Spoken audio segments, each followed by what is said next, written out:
Hello guys, and welcome to a new Star Division 2 video today by me, Vulcan. In this one I have for you a 3 versus 3 on Lipen, and I'm going to be using Corpul VI Teritorial with the balanced deployment type. It's one of the new divisions available with the Blood Feud in Transylvania DLC. For the start here, getting underway, we have some Moti, some Kawarashimoto, a Pack 38, we've got the Venatore Decade, got ZB, all lovely stuff here. But Greggy has something to say about that with the Focke-Wulf 189 coming in with its 50kg bombs at the start. I tried to spread my convoy by pressing X.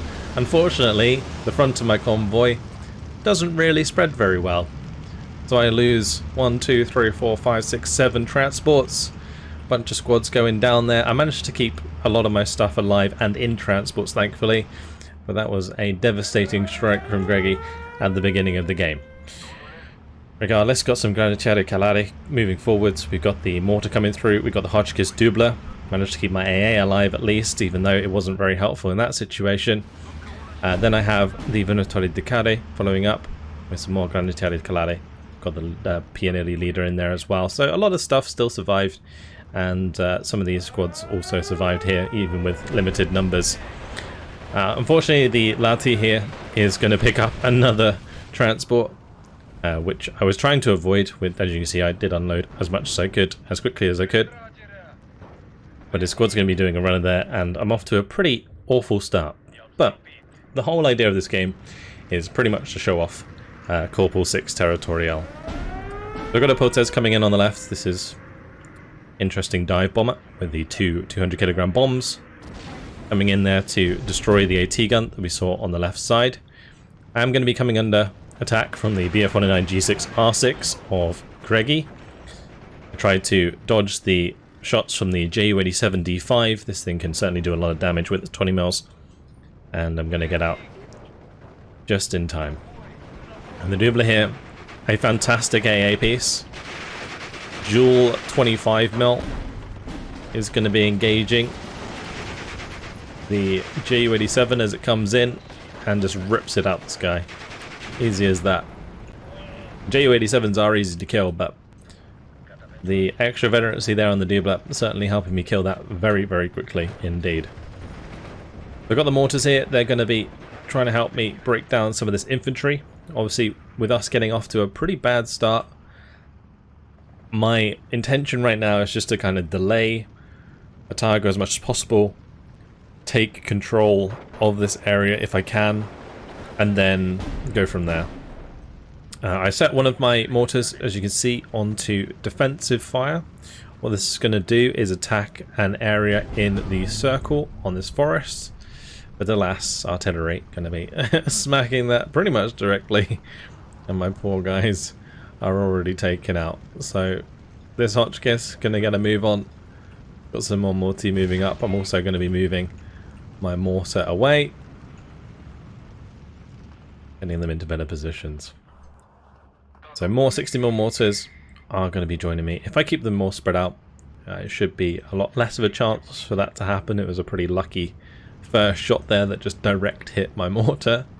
Haven't really had a very good start here, but I did manage to hold on to this flag, and we've also captured this flag because the 1AT gun that he put on this side is no longer there. So my Kawarashimoto actually managing to cap that.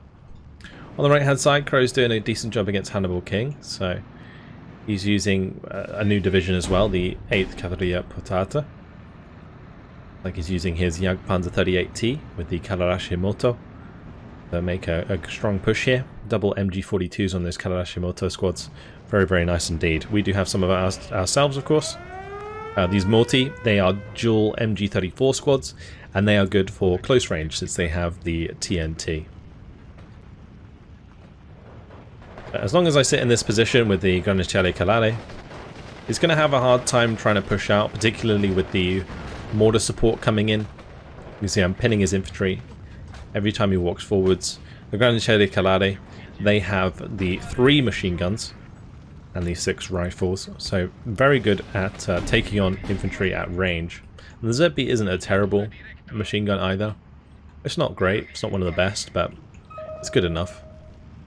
I'm going to be seeing his LFH here on the left hand side. Since Otago did invest in these LEFHs early on, he definitely lacked troops on the ground on this left side.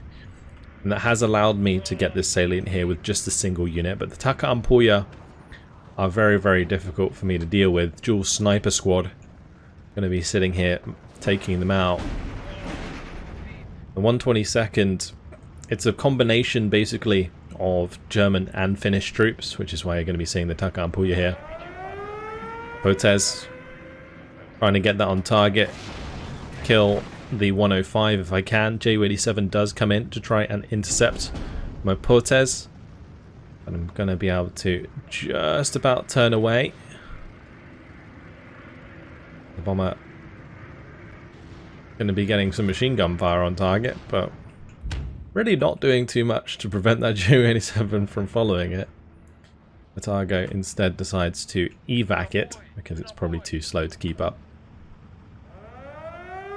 So got a Kalarashi on the way to the left. I was really hoping that my Kalarashi squad could deal with the Taka Ampulla because it's a quite larger squad. But the Taka Ampulla are pretty scary.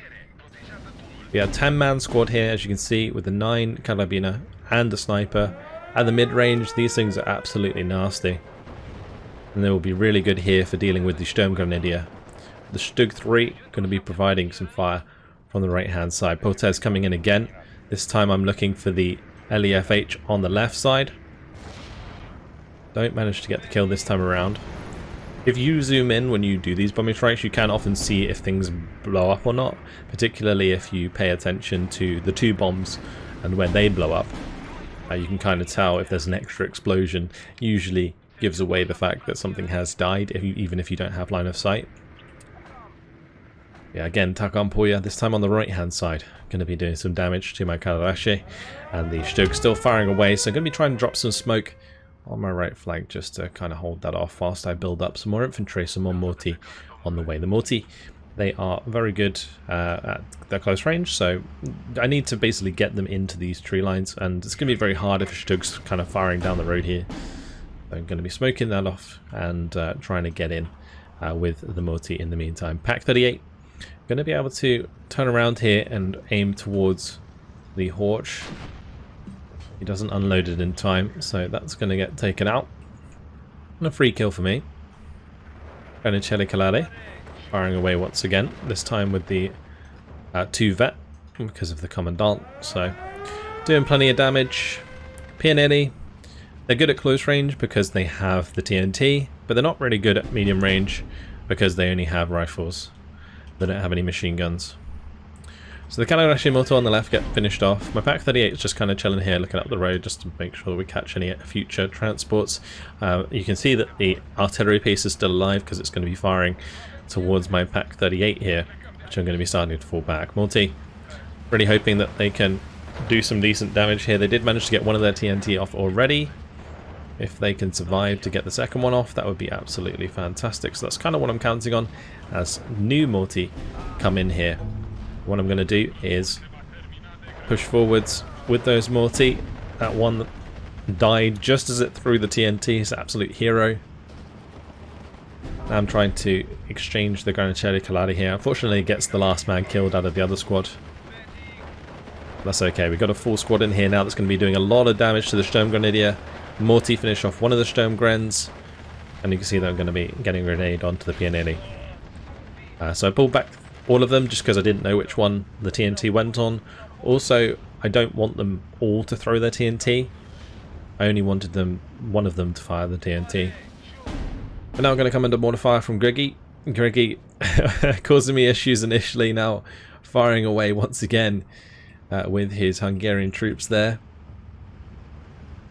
And Multi now sweeping out to engage units at close range. The nice thing about the ZB-30 in this Granicelli Calari is it's not only good at like longer ranges, it's actually relatively good at close range because the ZB is an automatic rifle, which means these can fire within the 100-meter range. So they're not really that bad, especially if you bump into other units that have double MGs, because they can't use their double MGs while you can use your triple MG. Well, technically automatic rifle, right? But yeah, anyway. Getting some mortar fire onto the Stug 3, just really wanted to see if he would move it. And then I'm going to get my other 60mm mortar here to smoke myself off. This is one of the really, really nice things about the Romanian forces, is these mortars can be really, really useful. Like the 60mm mortars, they fire fast, they aim fast, and they have reasonable range. Like 1,800 meters is more than enough. Like for 40 points, they also get a decent amount of ammo. Just an all-round great close range support unit. Just got to make sure they're not in direct line of sight. Of course, across a big open field like this, they're not going to be too useful because they're probably going to get killed before they can get in range of like the 2,000 meter range things that you're trying to kill yourself. But in this sort of situation where I can keep them in the cover of the edge of the hill, or even in the light cover here, we can support this tree engagement or the flag forest engagement as we continue to push up. So Crow's still doing a really good job on the right hand side. He's managed to push Hannibal King out of the town and is maintaining control of this flag for the time being, which is pushing us for a 15-11. If I can get the 16-10, then that will push us to a double tick. Currently it's still a single tick. Sturmgrens here, going to be engaged by Granatieri Calare. You can see that the Granatieri Calare do kind of hold their own against the Sturmgrens. Sturmgrens are using MP44s. With high veterancy, MP44s can be actually pretty scary, but because we're playing like heavy cover to light cover engagements here, the Sturmgrens aren't as effective as they would otherwise be. And if you can reduce their numbers, that effect grows. And the Morty, of course, they've got double MG34, so that generally beats MP44s at range. Pack 38, unfortunately, going to be going down to the recon here, the Taka Ampuya and the other infantry.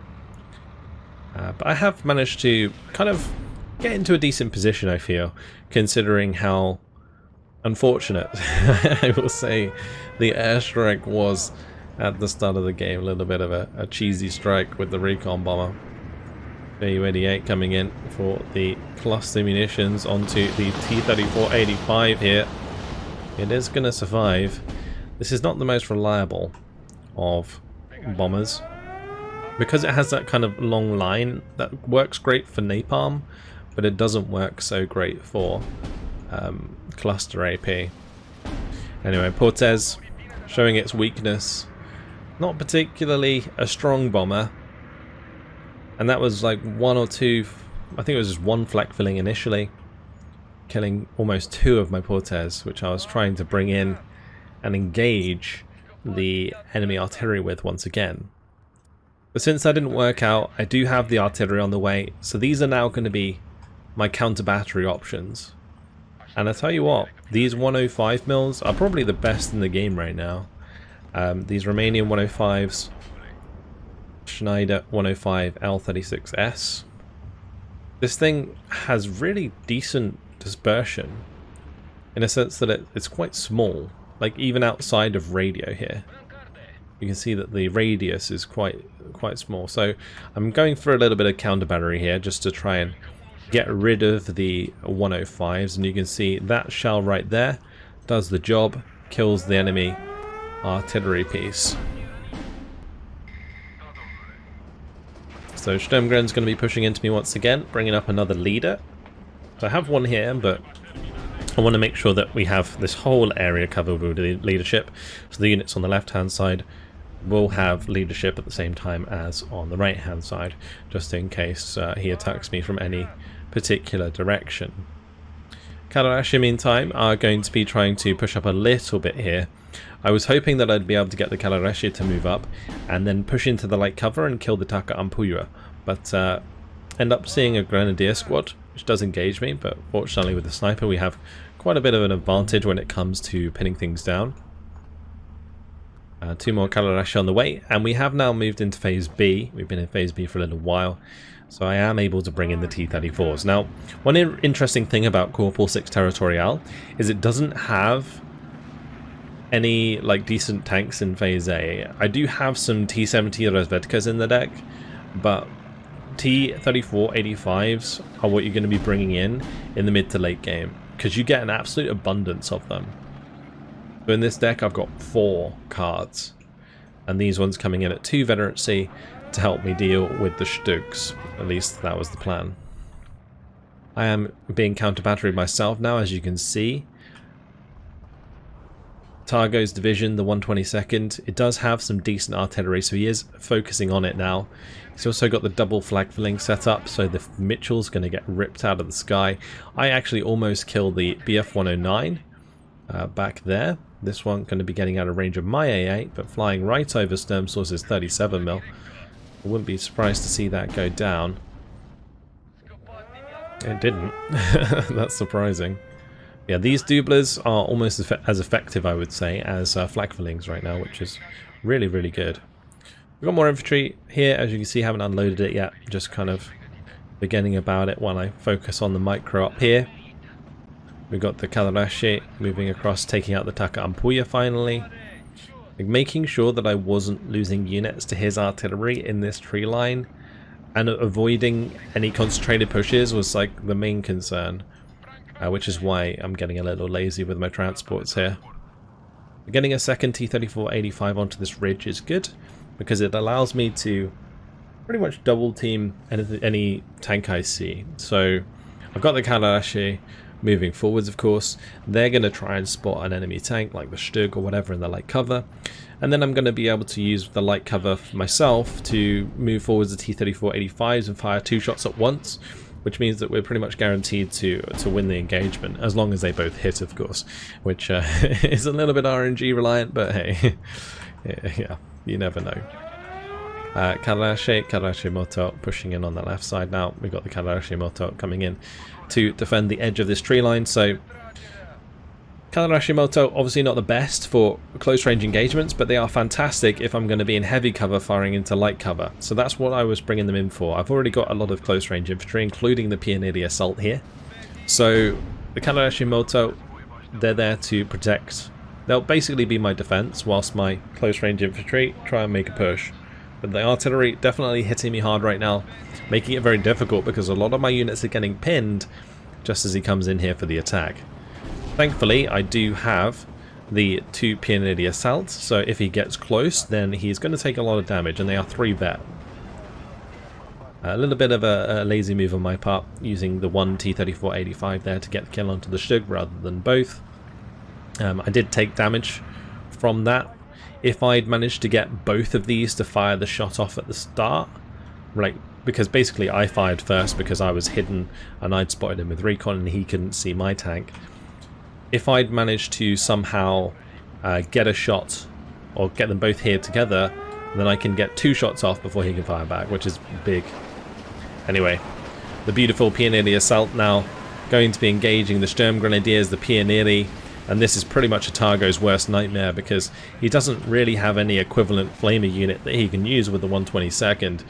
So the Sturmgrenadiers getting absolutely melted. Pioneer really not winning out against the multi here on the left hand side.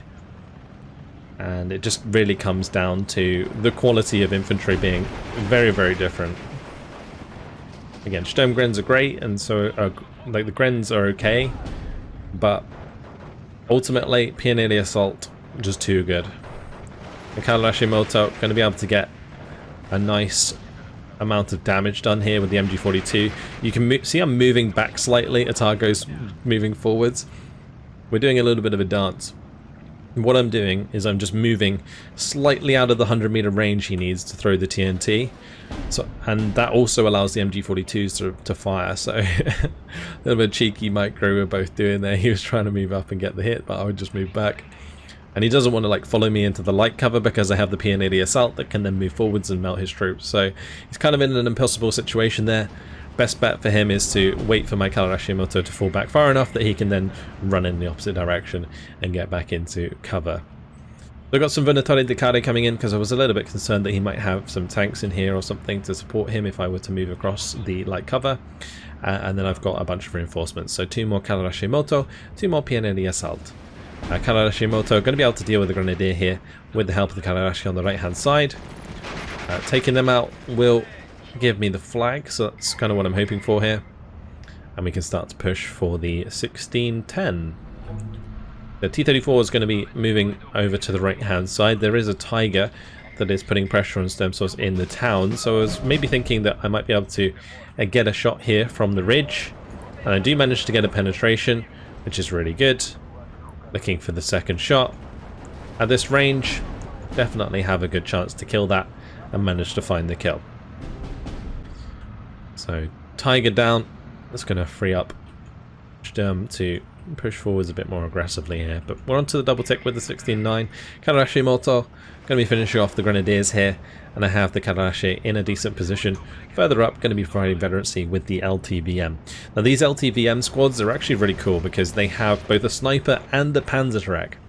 Really versatile leader squad for both chipping units at range, particularly support weapons. You know, like things like this flak filling that we just spotted here briefly, I can shoot at with the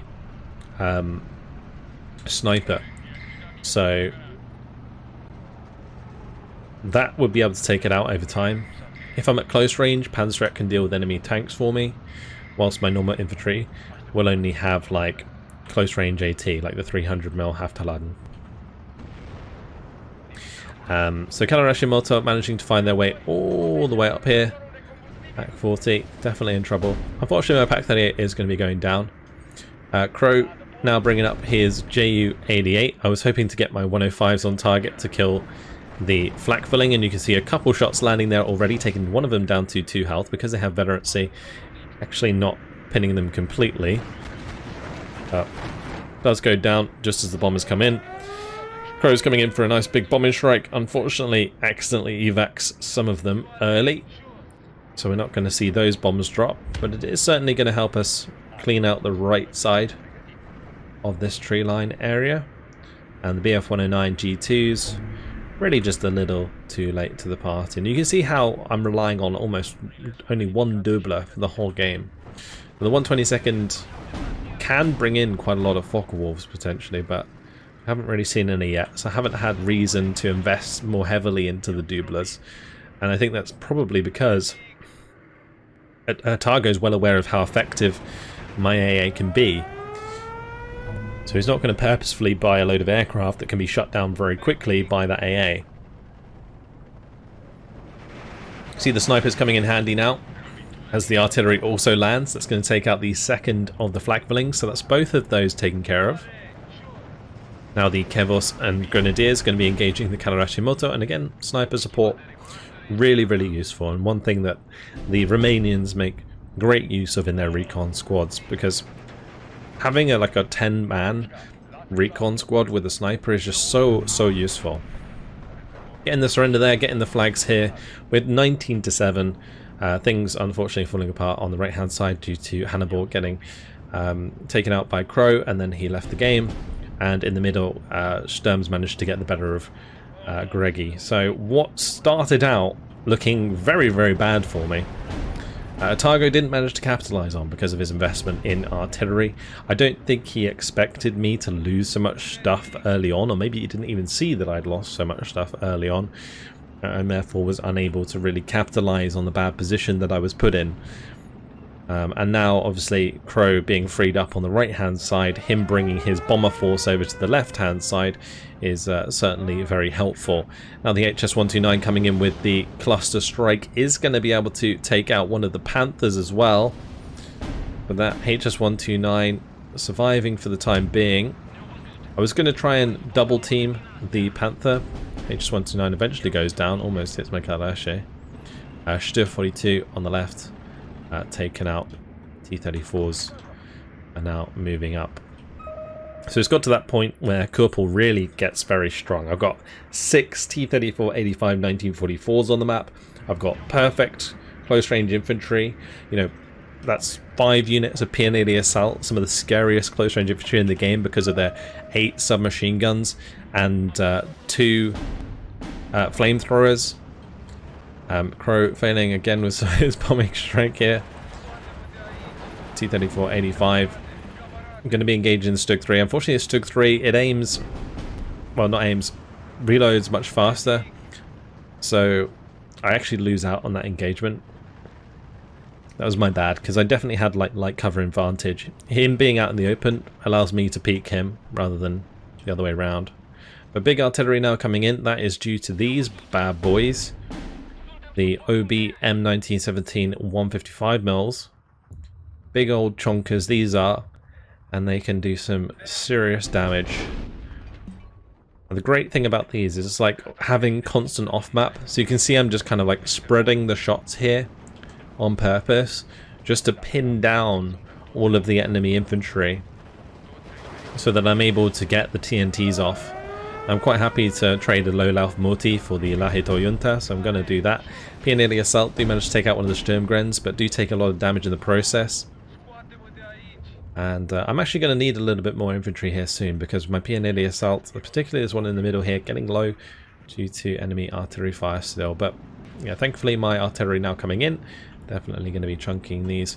Double T-34 now going to be pushing the hill to try and take out the Stug 3. So yeah, unfortunately Otago in a pretty impossible position here, because with Pro joining me with his airstrikes, it does make things very, very difficult. And you can see the Ju-88s coming in to help bomb. I'm now artying. My arty, the 105s, did a fantastic job of counter battery throughout the game as well.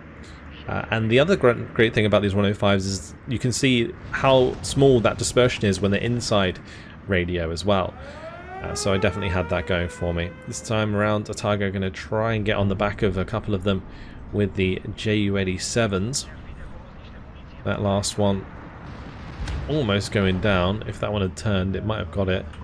Going to be taking out the Stug 3 here with the double T-34-85. I did lose the Kalarashi up here, which is not great, because not having recon kind of makes it difficult to see what's in the side of these tree lines. If there's AT guns and stuff there, the T-34-85s become quite vulnerable. But yeah, I'm floating, as you can tell, and more infantry coming in, more Morty, more Kalarashi, and the Pioneer Assault. So whilst he does have the Sumir Poisid now, the Pioneer Assault should technically still win. I mean, Molotovs do get thrown first before Flamers aim, but as soon as the Molotov's on cooldown, Pioneer Assault can do a lot of damage. Same deal with like the TNT infantry. Anyway, Kalarashi here, you can see spotting the Panther, and that is exactly what I was talking about with the double team. That is a great example there towards the end. Pick up the Panther kill, and that's going to be the end of the game. So a relatively quick one, 27 minutes 38 seconds, 2,015 kills, 1,440 losses. What was a very difficult start in terms of my position that I was put in by Greggy, turned out to be a relatively nice game for me, showing off a lot of the juicy stuff that Corpul VI Teritorial has to offer, which is why I wanted to show this off. It wasn't anything to do with the game outcome or whatever. It was more just a good game to demonstrate all the different tools that Corpul VI Territorial has. So the Poltez is really interesting dive bomber. Very kind of weak, honestly, in the mid to late game. They can get shot down easily by AA. The Dubler, absolutely spectacular aircraft, managed to get 2 kills on its own with no other help, basically. Then you've got like the Multi doing relatively well. It's mainly because just micro catching out like units like the Pioneer on the light cover. 105s, really, really nice. Great counter battery onto the LFH 105s and killing the flak fillings for me. The T-34-85 here getting the Tiger kill onto the town. Nice flank there, shooting in down into the town with that.